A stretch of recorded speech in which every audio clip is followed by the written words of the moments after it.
Hello दोस्तों, आप सबका स्वागत है आपके अपने यूट्यूब चैनल पर। जैसा कि हमने इसके पहले की पिछले की वीडियो में सेंटेंस को पढ़ लिया था और उसके टाइप्स को भी हमने अच्छी तरीके से समझा था। अब जो है हम सेंटेंस और उसके टाइप्स को पढ़ने के बाद अब हम अगले चैप्टर की ओर मूव करेंगे, जिसका नाम है टेंस। आप सब क्लास 10th में है। आप सब ने इससे पहले भी टेंस चैप्टर को बहुत बार पढ़ा होगा। इस चैप्टर में वैसा कुछ खास नहीं है, बेसिक बेसिक कुछ नियम्स हैं, स्ट्रक्चर्स आप सबको पढ़ना है। इस चैप्टर को फिनिश करने के बाद जब हम इस चैप्टर को कंप्लीट कर लेंगे तो आप ट्रांसलेशन में काफ़ी हद तक माहिर हो जाएंगे। आपको जो है ट्रांसलेशन करने में ज़्यादा दिक्कतें नहीं आएंगी। सबसे पहले हम देख लेते हैं कि इस जो टॉपिक है हमारा टेंस का, इसमें जो है हमें क्या क्या पढ़ना है। सबसे पहले हम जानेंगे टेंस का, सभी टेंसों के पहचान के बारे में, उसके बाद उनके स्ट्रक्चर्स को। ठीक, कुछ एग्जाम्पल से हम डील करेंगे कि कैसे चीज़ें काम करती हैं। उसके बाद सबसे इम्पोर्टेंट चीज़ जो हम करने वाले हैं वो हमारा होगा प्रैक्टिस। मैं आपको कुछ क्वेश्चंस दूंगा, आपको जो है उन क्वेश्चंस को घर पर करना है तथा ज़्यादा से ज़्यादा कमेंट करके मुझे बताना है कि आपने कितने क्वेश्चंस को सही किए। तो चलिए शुरू करते हैं अपने आज के सेशन को।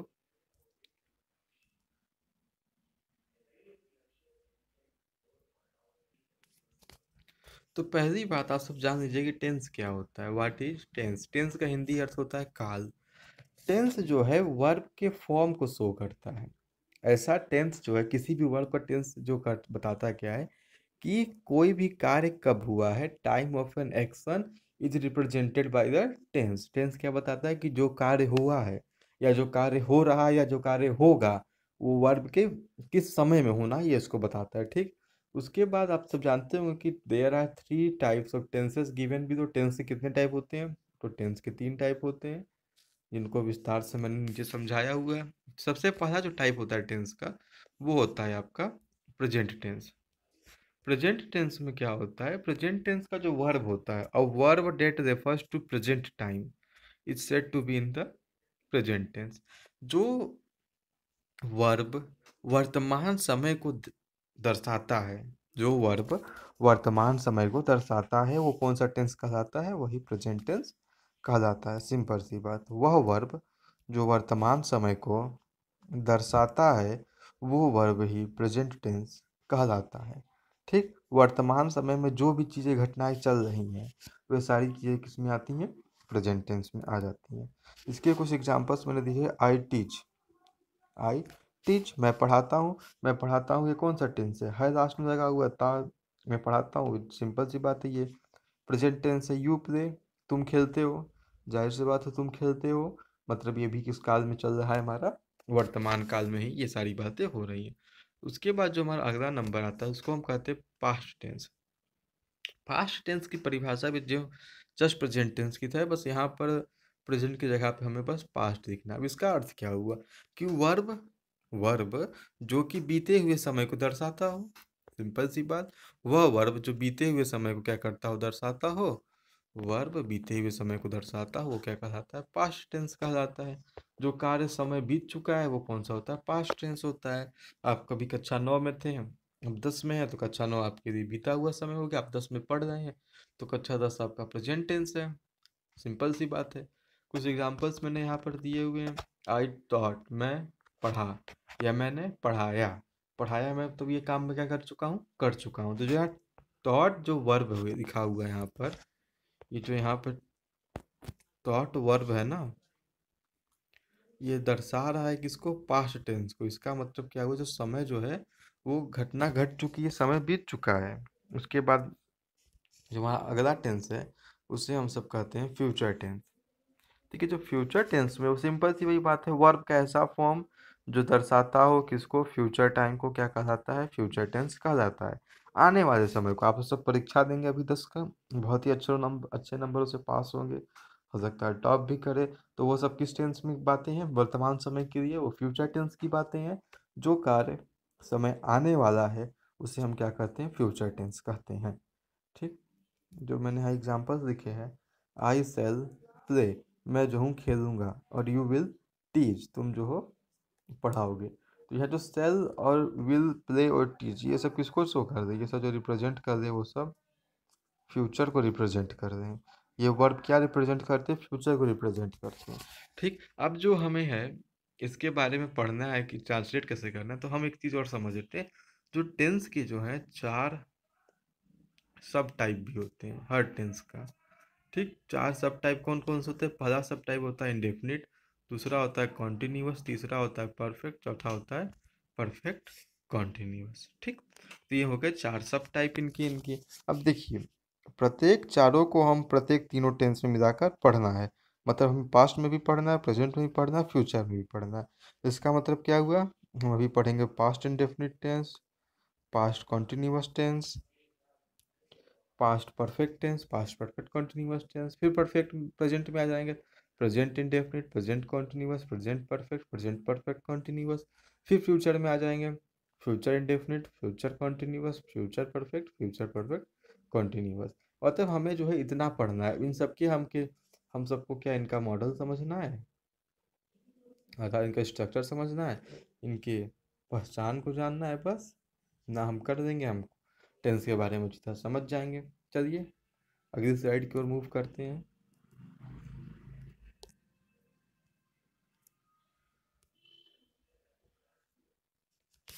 ठीक, उसको समझने से पहले जो है मैंने आपको यहाँ पे कुछ बता दिया, कुछ चीज़ें आपको समझाने की कोशिश की है।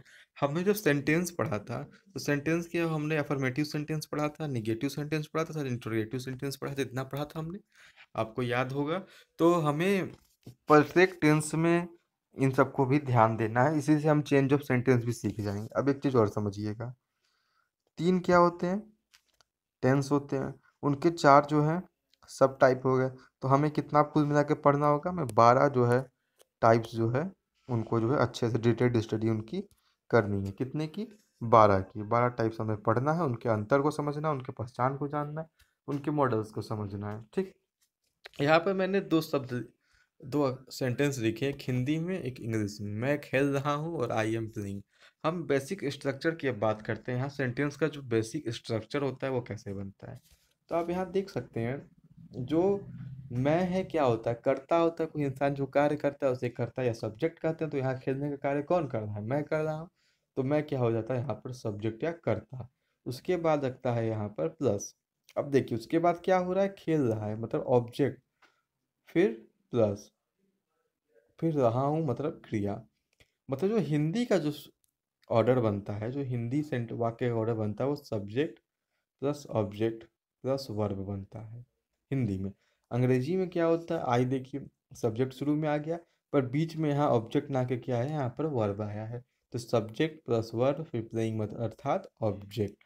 तो जो अंग्रेजी में बनता है वो क्या बनता है? Subject plus verb plus object. Hindi में क्या बनता है? Subject plus object plus verb. ये बेसिक स्ट्रक्चर जो है आपको ध्यान में रखना है कि हिंदी और अंग्रेजी जो ग्रामर होता है इन दोनों में ये जो अंतर है सबसे पहला होता है वाक्यों के बीच में। ठीक, अब शुरू करते हैं अपने इस टॉपिक को। तो सबसे पहला हमारा टेंस कौन सा हो जाएगा? सबसे पहला प्रेजेंट हो जाएगा। प्रेजेंट का सब टाइप इंडेफिनिट। तो हमारा पहला टॉपिक कौन सा हो जाएगा? Present indefinite tense. एक चीज़ हमेशा याद रखिएगा, जब हम प्रेजेंट लिखते हैं तो प्रेजेंट के वाक्य के अंत में हमेशा है, हूँ और ये सारे शब्द आने ही, मतलब है से संबंधित जितनी भी चीज़ें हैं वो आएंगी, ताकि आप जान सके कि ये वाक्य जो है प्रेजेंट टेंस में चल रहा है। प्रेजेंट टेंस का भी पहला टाइप हमें पढ़ना है अफर्मेटिव। हम अफर्मेटिव पढ़ेंगे, निगेटिव पढ़ेंगे, तब इंट्रोगेटिव पढ़ेंगे। ठीक, अब देखिए इसकी पहचान क्या होती है। हमारे पास 12 टाइप्स है तो हमको 12 टाइप्स की पहचान को याद रखना होगा। तो इसकी पहचान जो होता है वाक्य के अंत में ता है, ती है, ते है इत्यादि शब्द आते हैं। ठीक, ये सारे शब्द कहाँ आते हैं? वाक्य के अंत में आते हैं। कुछ एग्जांपल्स देखते हैं कि वह खेलता है। हमें इतने लंबे वाक्य से कोई मतलब नहीं है, हमें बस लास्ट में देखना है क्या लिखा हुआ। तो लास्ट में क्या लिखा हुआ है? ता है। तो ये क्या हो गया? Present indefinite tense. मैं पढ़ता हूँ, लास्ट में क्या लिखा हुआ है? ता हूँ। तो ये क्या हो गया? Present indefinite tense. अब बात आती है हम इसे ट्रांसलेट कैसे करेंगे, तो हमें जो है इसके भी स्ट्रक्चर को समझना पड़ेगा। तो जो इसका स्ट्रक्चर है, सबसे पहले आपने मैंने आपको बताया था अंग्रेजी में सबसे पहले क्या आता है, सब्जेक्ट आएगा। तो मैंने सब्जेक्ट लिख दिया। उसके बाद क्या आती है, क्रिया आती है, वर्ब आता है, ठीक है, हम वर्ब भी लिख देंगे। उसके बाद वर्ब के साथ हमें यस या ईएस जोड़ना है। सभी के साथ यस यस नहीं जोड़ते, कहाँ जोड़ते हैं ये मैं बताऊंगा आपको आगे। सब्जेक्ट वर्ब के फर्स्ट फॉर्म में यस या ईएस जोड़ने के बाद हम जो है ऑब्जेक्ट को लिखेंगे। उसके बाद अदर वर्ड्स को लिख देंगे। अदर वर्ड्स जो भी शब्द आपके में आ जाए, उसके बाद हमें अदर ऑब्जेक्ट लिखेंगे। बस सबसे पहले सब्जेक्ट, फिर वर्ब के फर्स्ट फॉर्म में यस या यस जोड़ देंगे। ठीक, सबसे पहले हम क्या लिखेंगे, सब्जेक्ट लिख देंगे।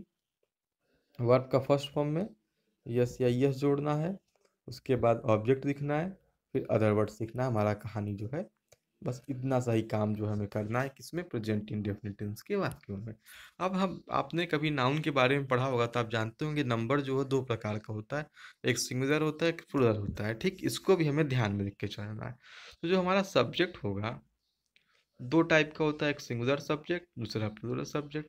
तो जब सब्जेक्ट हमारा सिंगुलर हो, अर्थात ही सी इट या कोई नाम होगा, तभी हम वर्ब के फर्स्ट फॉर्म में यस या यस जोड़ेंगे।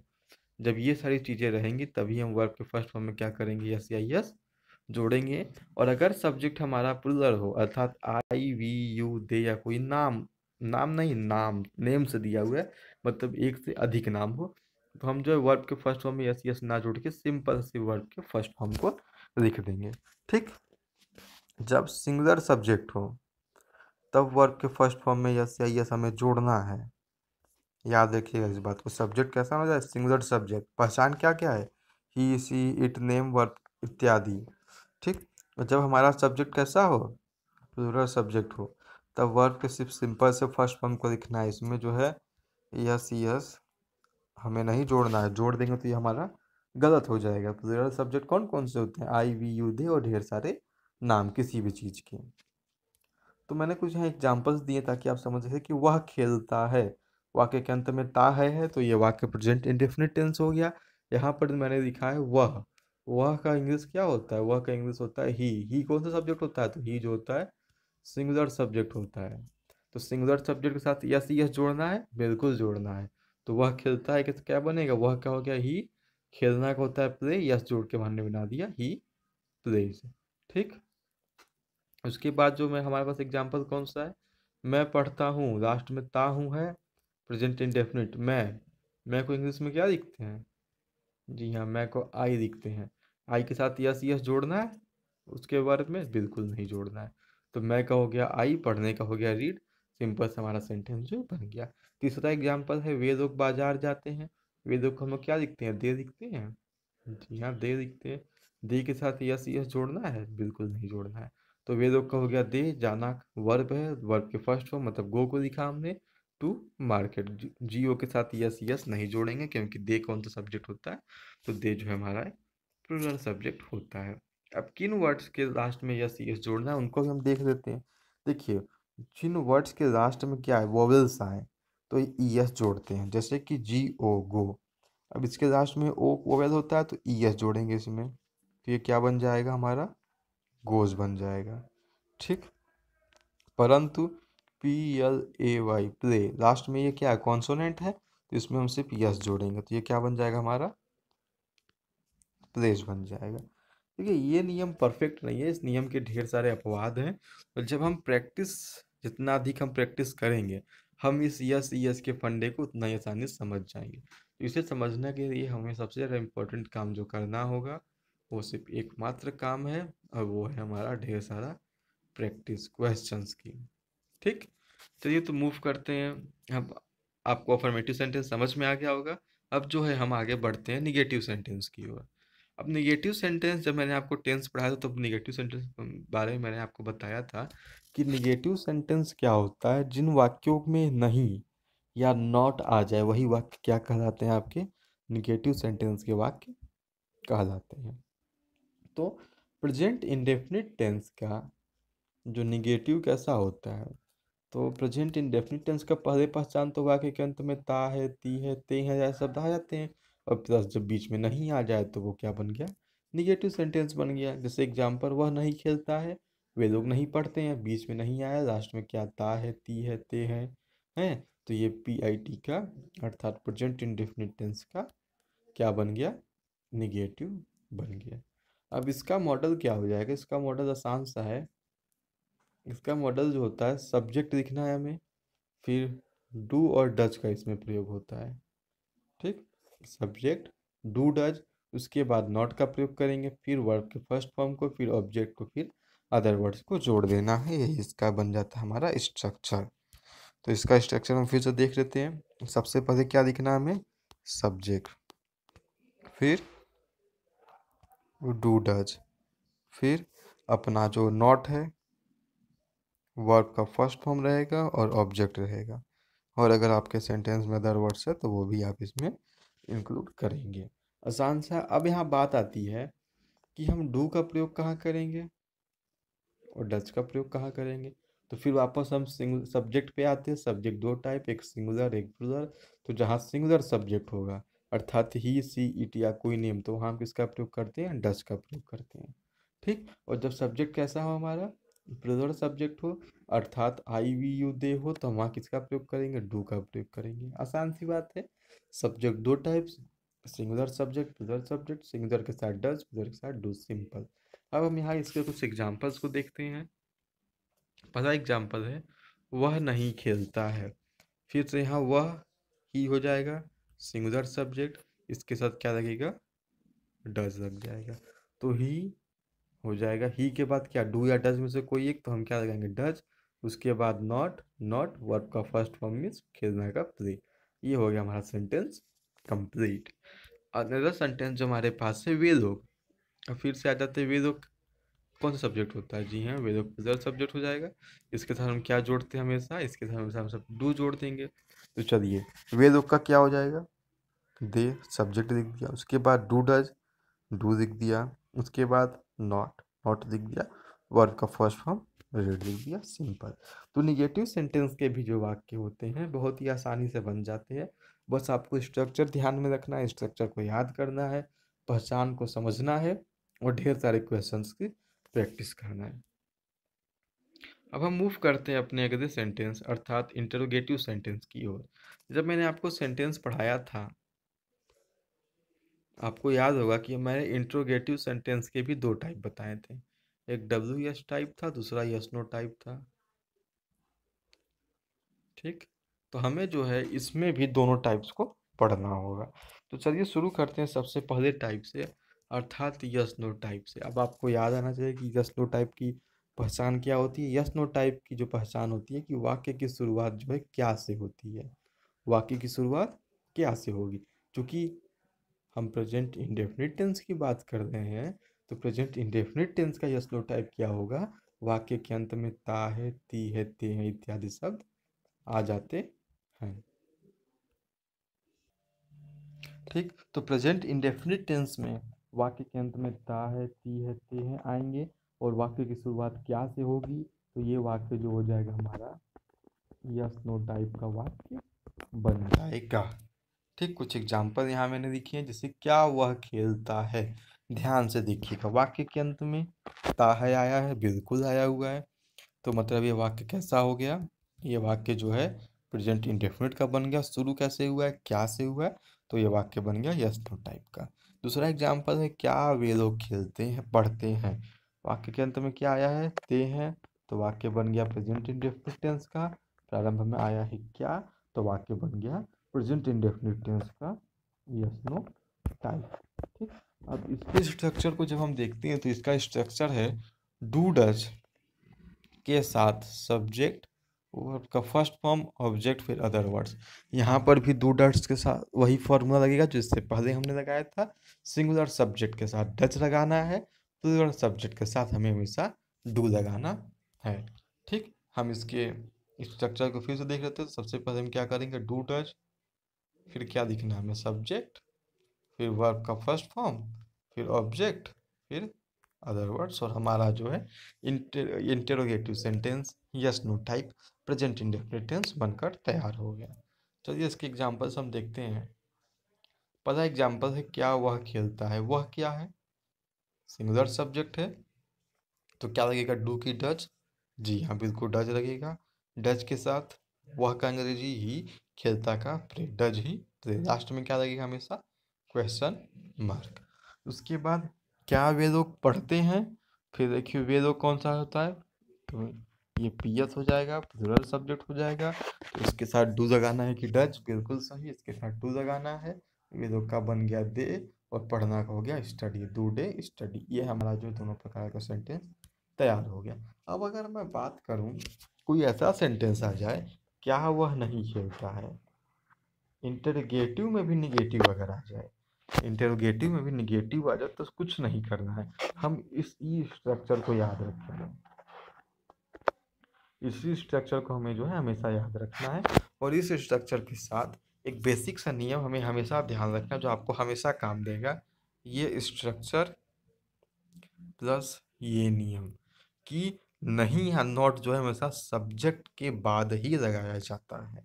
नहीं या नॉट कहाँ लगाएंगे हम, हमेशा जितने भी टेंस पढ़ना है हमको, कहाँ लगाएंगे हम, हमेशा सब्जेक्ट के बाद। तो सब्जेक्ट यहाँ, इसके बाद हम क्या लगा देंगे यहाँ पर, नॉट लगा देंगे, हमारा निगेटिव सेंटेंस बन जाएगा। देखिए मैंने लिख भी रखा है बीच में, जब नहीं आ जाए तो वो क्या बन जाए, इंटेरोगेटिव निगेटिव। जैसे एग्जाम्पल, क्या वह नहीं खेलता है, ठीक। शुरू करते हैं इसको बनाना। वह हो जाता है सिंगुलर सब्जेक्ट, सिंगुलर सब्जेक्ट के साथ क्या लगता है हमेशा, डज लगता है, तो डज हमने लगा दिया। सब्जेक्ट क्या है यहाँ पर, वह का इंग्लिश होता है ही, तो डज ही। नहीं का अंग्रेजी क्या हो जाएगा, नॉट, डज ही नॉट, खेलना का हो गया प्ले। बहुत ही आसानी से हमने बनाया। जैसे कि यहाँ एक सेंटेंस मैंने लिखा है, क्या वे लोग पढ़ते हैं। अगर मैं इसको बना दूँ, क्या वे लोग नहीं पढ़ते हैं, तो हमें कुछ नहीं पढ़ना, मैं दे के बाद क्या जोड़ देना, नॉट जोड़ देना। क्योंकि एक नियम हमने पढ़ा है कि नहीं जो है हमेशा सब्जेक्ट के बाद लगाया जाता है। अगर हम इसका मॉडल लिखना चाहें तो हम do does plus subject plus not, बाकी सारी चीज़ें V1 plus object plus other words, same to same यही होगा। तो हमारा जो यस नो टाइप था वो इतना ही था, कि हम यस नो टाइप को कैसे डील करते हैं। जो लास्ट टाइप हमारा बचता है वो WS टाइप हो जाता है। जो WS टाइप के वाक्य होते हैं, उसका वाक्य का अंत, क्योंकि हम क्या पढ़ रहे हैं, प्रेजेंट इंडेफिनिट टेंस, तो वाक्य के अंत में तो ता है, ती है, ते है, आना ही है। फिर वाक्य के बीच में कोई WH वर्ड आ जाए, मैंने आपको WH वर्ड के बारे में बताया था सेंटेंस के समय, जैसे कि व्हाट आ जाए, मीन्स क्या आ जाए, वेन आ जाए कब, हाउ आ जाए, वेयर आ जाए, तो ये सब जब आ जाएंगे तो क्या WH वर्ड वाक्य के बीच में आ जाए, वाक्य के अंत में ता है, ती है, ते हैं जैसे शब्द आ जाए, तो वाक्य आपका क्या बन गया, WH टाइप का वाक्य बन गया। यहाँ मैंने कुछ एग्जाम्पल्स दे रखे हैं, जैसे वह क्या करता है, देखिए वाक्य के अंत में ता है आया हुआ है, बिल्कुल ता है आया है, और वाक्य के बीच में क्या, मीन्स एक WH वर्ड आ गया, तो वाक्य क्या बन गया, WH टाइप का वाक्य बन गया। उसके बाद दूसरा एग्जाम्पल क्या है, तुम लोग कब पढ़ते हो, वाक्य के अंत में ते हो आया है, बीच में कब आया है, ये WH टाइप है, तो वाक्य क्या बन गया हमारा, WH टाइप। इसके मॉडल में हमें कुछ नहीं करना है। जो यस नो टाइप का मॉडल हमने पढ़ा था, यस नो टाइप के मॉडल में, उसी के पहले हमें बस जो WH वर्ड वाक्य के बीच में आया है उसी को लिख देना है। समझ में आया आपको मेरी बात, जो हमने यस नो टाइप का मॉडल पढ़ा उसी के आगे WH वर्ड जोड़ देंगे। देखिए WH word plus do does plus subject plus verb का first form plus object plus other words, आसान सा बना दिया मैंने। और WH वर्ड कौन सा रहेगा, जो वाक्य के बीच में आया रहेगा। पहला एग्जाम्पल है, वह क्या करता है, देखिए करता है, ता है आया है, और बीच में क्या आया है, तो बन गया WH टाइप का वाक्य। तो वह क्या करता है, क्या को इंग्लिश में हम सब वाट कहते हैं, ठीक। तो वाट, अब देखिए वह सब्जेक्ट है, तो सब्जेक्ट जब सिंगुलर आता है तो क्या जुड़ता है, डज जुड़ता है, तो वाट डज ही करना का हो गया डू, तो वाट डज ही डू, इसका सही ट्रांसलेशन बन गया। उसके बाद अगला जो शब्द है, तुम लोग कब पढ़ते हो, तो तुम लोग कब, कब को इंग्लिश में क्या कहते हैं, वेन कहते हैं, कब को इंग्लिश में कहते हैं वेन। अब देखिए तुम है, तुम हो गया प्लूरल सब्जेक्ट, उसके साथ जुड़ जाएगा डू, तो व्हेन डू यू रीड बन गया ये सेंटेंस भी सही सलामत। अब हमें पढ़ना है डब्ल्यू एस टाइप का निगेटिव, अर्थात जब बीच में नहीं आ जाए। फिर वही कॉन्सेप्ट याद रखिए, ये वाला आपका स्ट्रक्चर प्लस ये वाला आपका नियम, अर्थात सब्जेक्ट के बाद हमेशा हमें क्या जोड़ देना है, नॉट जोड़ देना है। तो चलिए एग्जाम्पल की ओर चलते हैं। तो क्या वह नहीं करता है, वह क्या नहीं करता है, तो करता है क्या भी आया है और W H type interrogative sentence. तो सबसे पहले हम लगा देंगे यहाँ पर डब्ल्यू एच वर्ड अर्थात वाट। वह क्या है, सिंगुलर सब्जेक्ट, सिंगुलर सब्जेक्ट के साथ लगता है हमेशा डज। उसके बाद लगाना है हमें सब्जेक्ट अर्थात ही, और चूंकि वाक्य के बीच में नहीं आया है तो हमें यहाँ पर नॉट जोड़ना है। नॉट कब जुड़ता है, तो नॉट हमेशा सब्जेक्ट के बाद जुड़ता है। तो what does he not do, काम खत्म। सेकेंड एग्जाम्पल, वे लोग क्यों नहीं सोते हैं, तो वे लोग होते हैं प्लूरल सब्जेक्ट, वे लोग है। क्यों का एग्जाम्पल इंग्लिश होता है वाई, वे लोग का होता है डू। और एक सेकेंड, वाई क्योंकि वे लोग है तो यहाँ पे डू लगना है। वे लोग का दे सब्जेक्ट है, सब्जेक्ट के बाद हमेशा हमें नॉट जोड़ना है, और सोना का हो गया sleep। बस यही था आपका प्रेजेंट इंडेफिनिट टेंस के सभी टाइप्स। अब हम कुछ और बातें यहाँ समझ लेते हैं। देखिए, मैंने आपको बताया 3 टेंस होते हैं, तीनों टेंस के 4 सब टाइप होते हैं, और 4 सब टाइप में हमें एक इंट्रोगेटिव सॉरी अफर्मेटिव पढ़ेंगे, निगेटिव पढ़ेंगे, इंट्रोगेटिव पढ़ेंगे। ठीक, इंट्रोगेटिव में यस नो टाइप पढ़ना है, डब्ल्यू एस टाइप पढ़ना है, यस नो टाइप का निगेटिव पढ़ना है, फिर डब्ल्यू एस टाइप का हमें निगेटिव पढ़ना है। तो 1 2 3 4 5 6, तो यहाँ पर हम लिख देते हैं इसे 6।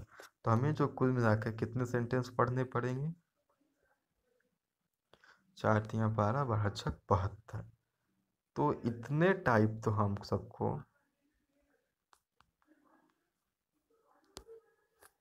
पढ़ना ही पढ़ना है। 72 टाइप्स जो है, हमें जो है इन 72 टाइप्स के सेंटेंसों से डील करना होगा। और जो है हम कर भी देंगे 72, कोई बहुत बड़ी चीज़ नहीं है। आज हमने प्रेजेंट इंडेफिनिट टेंस को ख़त्म किया है। आप जो है इससे संबंधित क्वेश्चंस प्रैक्टिस करते रहें, जो भी आपके डाउट हो मुझसे पूछे। कल जो हम सब मिलेंगे तो हम सब क्या पढ़ने वाले हैं, कॉन्टिन्यूअस टेंस के बारे में। ठीक, और आपको ये वीडियो देखने के लिए आपका बहुत बहुत धन्यवाद। मेरे इस यूट्यूब चैनल को ज़्यादा से ज़्यादा लाइक शेयर और सब्सक्राइब करें। ठीक, हम कल की वीडियो में पढ़ेंगे कॉन्टिन्यूअस टेंस। Thank you.